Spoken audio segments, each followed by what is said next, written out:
रूत। जब शासक इस्राएलियों पर शासन करते थे तब उनके देश में अकाल पड़ा। एक इजरायली पुरुष यहूदा प्रदेश के बेतलेहम नगर से मोआब देश में प्रवास करने के लिए चला गया। उसके साथ उसकी पत्नी और 2 पुत्र भी गए। उस पुरुष का नाम एलीमेलक और उसकी पत्नी का नाम नाओमी था। उसके पुत्रों के नाम थे घटाव, महलोन और किलेयोन। वे एप्राता वंशज थे और यहूदा प्रदेश के बेतलेहम नगर के निवासी थे। वे मोआब देश आए और वहां रहने लगे।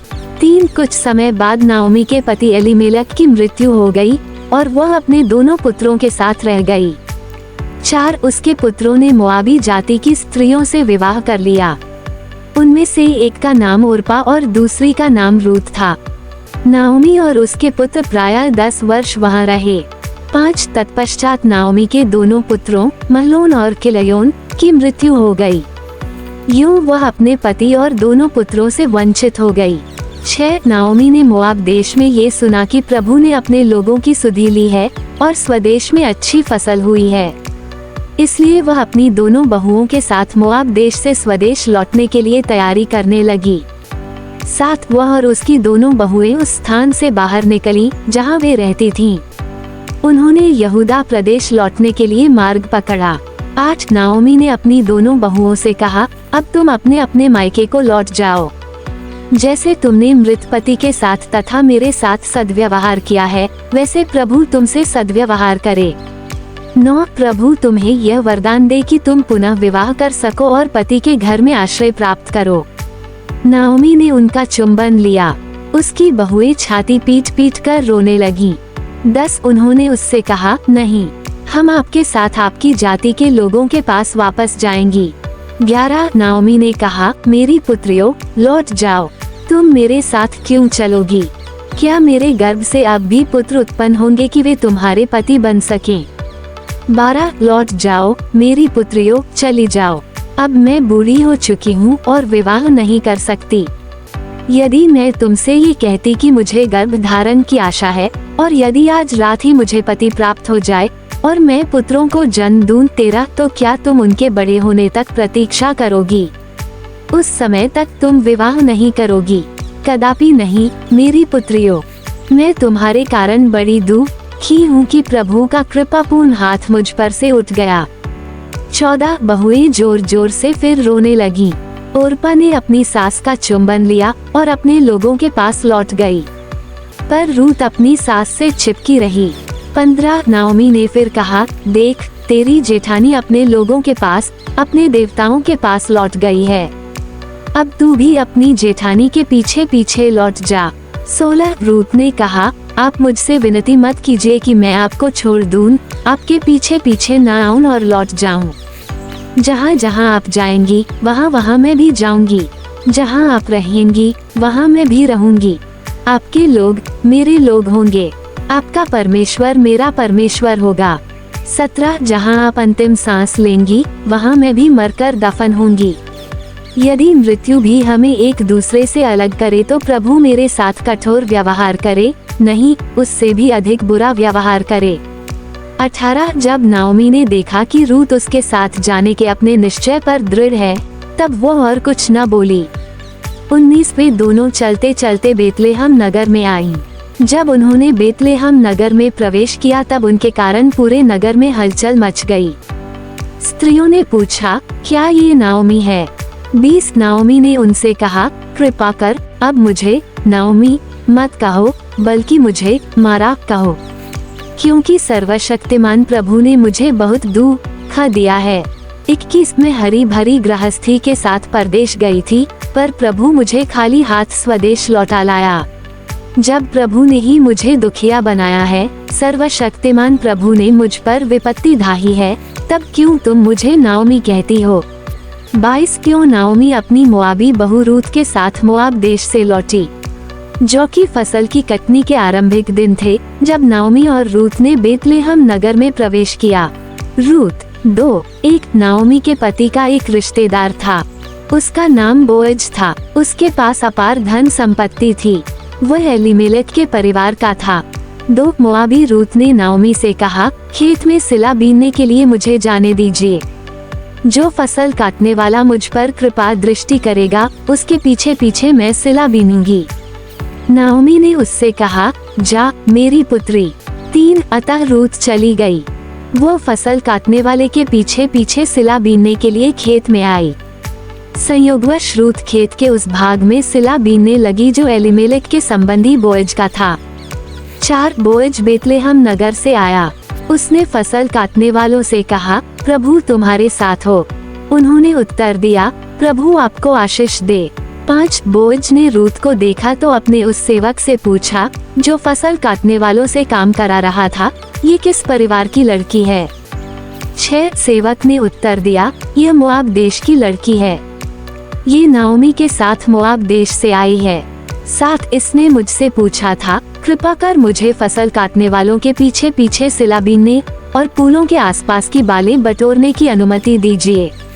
इसलिए ये खेत में आए और सवेरे से अब तक निरंतर काम में जुटी है। इसने क्षण भर भी आराम नहीं किया।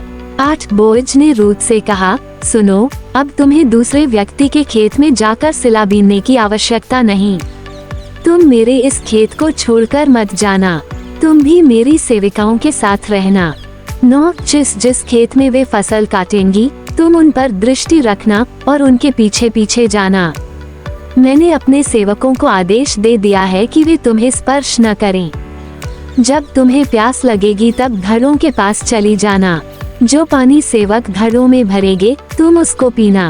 10 रूत ने मुंह के बल गिरकर साष्टांग प्रणाम किया। उसने बोएज से पूछा, आपने क्यों मुझ पर कृपा दृष्टि की, मुझ पर ध्यान दिया? मैं परदेशिनी हूँ। 11 बोएज ने उसे उत्तर दिया, जो व्यवहार तुमने अपने पति की मृत्यु के पश्चात अपनी सास के साथ किया है, वह सब मुझे बताया गया है।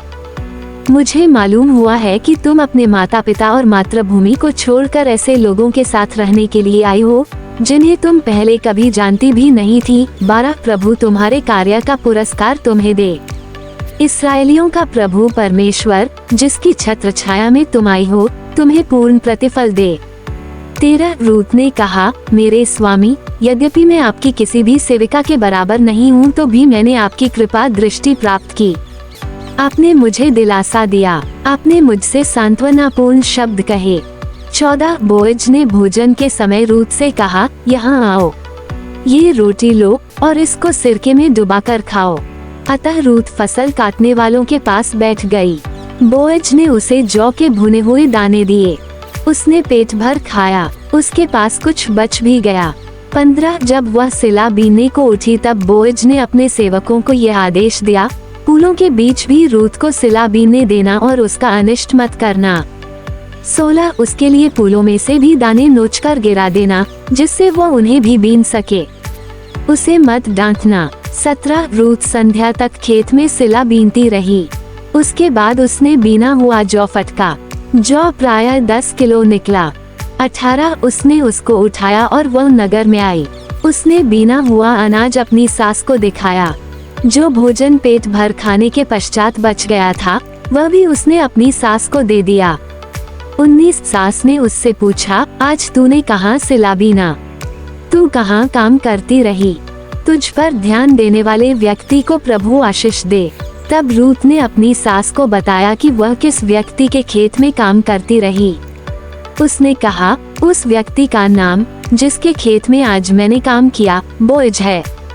20 नाओमी ने अपनी बहू से कहा, जीवितों और मृतकों दोनों पर करुणा करने वाला प्रभु बोएज को आशीष दे।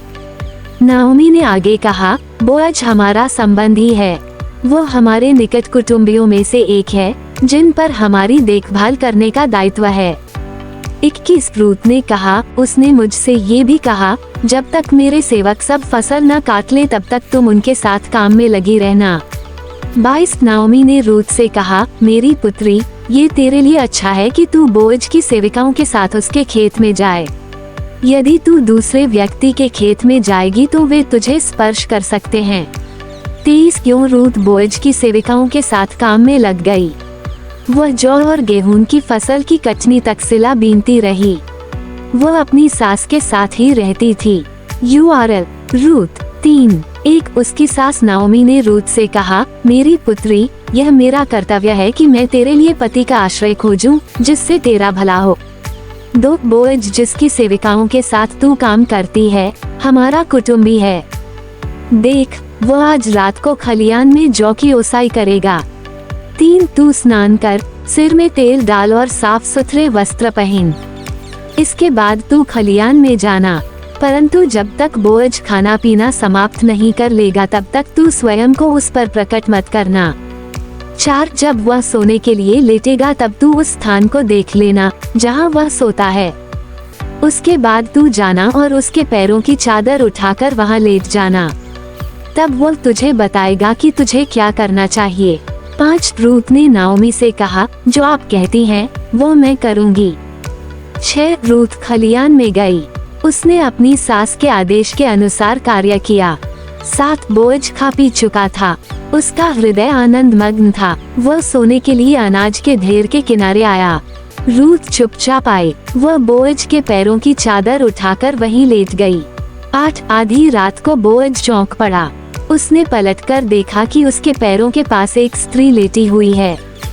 9 उसने पूछा, तुम कौन हो? रूथ ने उत्तर दिया, मैं आपकी सेविका रूथ हूँ। कृपा कर अपनी चादर मुझे उड़ा दीजिए, क्योंकि आप हमारे निकट कुटुंबी हैं। 10 बोअज ने कहा, मेरी पुत्री, प्रभु तुम्हें आशीष दे। तुमने अपनी सास के लिए करुणामय कार्य किया था। अब तुम्हारा ये कार्य उससे श्रेष्ठ है, क्योंकि तुमने विवाह के लिए किसी जवान पुरुष को, धनी अथवा गरीब को नहीं चुना। 11 मेरी पुत्री, तुम मत डरो। जो कुछ तुमने मुझसे कहा है वह सब मैं तुम्हारे लिए करूँगा। नगर के सब लोग जानते हैं कि तुम चरित्रवान और परिश्रमी हो। 12 देखो, ये सच है कि मैं तुम्हारा निकट कुटुंबी हूँ। फिर भी एक और पुरुष है जो तुम्हारा निकटतर संबंधी है। 13 इसलिए आज रात ठहर जाओ। यदि वह सवेरे तुम्हारा निकटतम कुटुंबी होने का दायित्व पूरा करता है तो ठीक है, वह तुमसे विवाह करे। परंतु यदि वह तुम्हारा निकटतम कुटुंबी होने के दायित्व को पूरा करने के लिए तत्पर नहीं होगा तो मैं जीवंत प्रभु की शपथ खाता हूँ कि मैं तुम्हारा निकट कुटुंबी होने का दायित्व पूरा करूँगा। अब तुम यहाँ सवेरे तक सोती रहो। 14 अतः रूथ सवेरे तक उसके पैरों के पास सोती रही। जब इतना प्रकाश नहीं फैला था कि एक व्यक्ति दूसरे व्यक्ति को पहचान सके तभी वह उठ गई। बोअज ने कहा, किसी को मालूम नहीं होना चाहिए कि खलियान में कोई स्त्री आई थी। 15 तब बोअज ने कहा, तुम अपनी चादर फैलाओ और उसको पकड़ी रहो। रूथ ने ऐसा ही किया। वह चादर को पकड़ी रही। बोअज ने प्रायः 25 किलो जौ उसकी चादर में उंडेल दिया और उसके सिर पर रख दिया। तत्पश्चात रूथ नगर को चली गई। 16 वह अपनी सास के पास आई। सास ने उससे पूछा, क्या हुआ मेरी पुत्री? तब जो कुछ बोअज ने उसके लिए किया था वह उसने अपनी सास को बताया।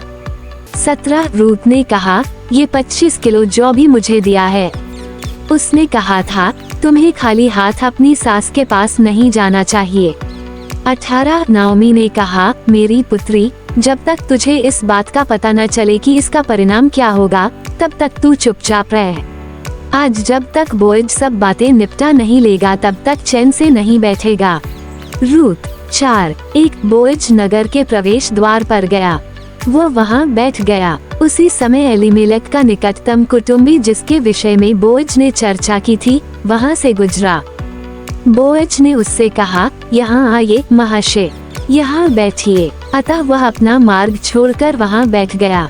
2 बोअज ने नगर के 10 वृद्ध बुलाए और उनसे कहा, आप भी यहाँ बैठिए। वे सब बैठ गए। 3 उसके पश्चात बोअज ने एलीमेलेक के निकटतम कुटुंबी से कहा, नाओमी मोआब देश से लौट आई है। वो हमारे भाई एलीमेलेक का भूमि भाग बेचना चाहती है। 4 इसलिए मैंने निश्चय किया कि मैं आपके कानों में यह बात डाल दूं और आपसे कहूं कि आप यहाँ बैठे हुए लोगों के सामने इन वृद्ध पुरुषों के सम्मुख भूमि को खरीद लीजिए। यदि आप भूमि को छुड़ाना चाहते हैं तो आप उसको छुड़ा लीजिए। यदि उसको छुड़ाना नहीं चाहते हैं तो मुझे बता दीजिए जिससे मुझे मालूम हो जाए। भूमि को खरीदने का प्रथम अधिकार आपका है। आप एलीमेलेक के निकटतम कुटुंबी हैं। आपके पश्चात मेरा अधिकार है। उसने कहा, मैं भूमि को छुड़ाऊंगा। 5 तब बोअज ने कहा, जिस दिन आप भूमि को नाओमी के हाथ से खरीदेंगे, उस दिन मोआबी विधवा रूत आपकी पत्नी बन जाएगी, जिससे पैतृक भूमि पर मृतक के परिवार का अधिकार बना रहे। 6 निकटतम कुटुंबी ने कहा, ऐसी स्थिति में मैं भूमि भाग को नहीं छुड़ा सकता। ऐसा करने से मैं स्वयं अपनी पैतृक भूमि को क्षति पहुंचाऊंगा। भूमि छुड़ाने का मेरा अधिकार आप ले लीजिए। मैं नाओमी की भूमि को नहीं छुड़ा सकता। 7 पुराने समय में इजरायली समाज में ये प्रथा थी। जब व्यक्ति भूमि को बेचता अथवा अदला बदली करता था, तब वो इस कार्य पर मुहर लगाने के लिए अपने पैर से जूता उतारकर दूसरे को देता था। इस्राएलियों में व्यापार को प्रमाणित करने की यही रीति थी। 8 जब एलीमेलेक के निकटतम कुटुंबी ने बोअज से यह कहा, आप ही भूमि खरीद लीजिए, तब उसने अपने पैर से जूता उतारकर बोअज को दे दिया। 9 बोअज ने वृद्ध पुरुषों तथा सब लोगों से कहा, आज आप लोग इस बात के गवाह हैं कि मैंने एलीमेलेक तथा किलयोन और महलोन की समस्त संपत्ति नाओमी के हाथ से खरीद ली। 10 इसके अतिरिक्त मैं महलोन की विधवा मोआबी रूत को पत्नी के रूप में स्वीकार करता हूँ, जिससे मृतक का नाम उसकी पैतृक संपत्ति पर कायम रहे और मृतक का नाम उसके भाइयों के मध्य से तथा उसके नगर के सभा स्थल से लुप्त न हो जाए। आज आप इस बात के गवाह हैं। 11 नगर के द्वार पर बैठे हुए सब लोगों ने कहा, हम गवाह हैं।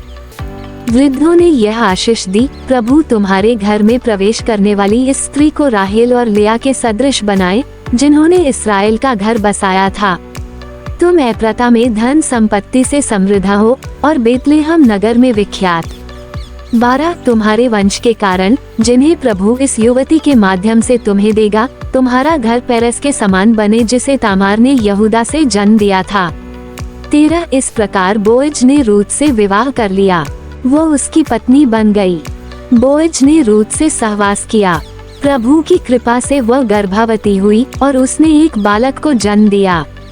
14 स्त्रियों ने नाओमी से कहा, प्रभु धन्य है, उसने तुझे निकटतम कुटुंबी अर्थात एक पोता प्रदान किया। बालक इजरायली राष्ट्र में विख्यात हो। 15 बालक तेरे प्राण को संजीव करने वाला, तेरे बुढ़ापे की लाठी हो, क्योंकि उसको तेरी बहू ने जन्म दिया है। वो तुझे प्यार करती है और तेरे लिए 7 पुत्रों से भी बढ़कर है। 16 नाओमी ने बालक को उठाया और उसको अपनी छाती से चिपका लिया। वो स्वयं उसका पालन पोषण करने लगी। 17 पड़ोसिनों ने बालक का नाम ओबेद रखा। उन्होंने कहा, नाओमी को एक पुत्र उत्पन्न हुआ है। यह बालक यिशै का पिता तथा दाऊद का दादा बना। 18 ये पेरेस के वंशज थे। हेस्रोन का पिता पेरेस था। 19 और हेस्रोन राम का पिता। राम अम्मीनादब का पिता था। 20 और अम्मीनादब नहशोन का पिता। नहशोन सलमोन का पिता था। 21 और सलमोन बोअज का पिता। बोअज ओबेद का पिता था। 22 और ओबेद यिशै का पिता। यिशै दाऊद का पिता था।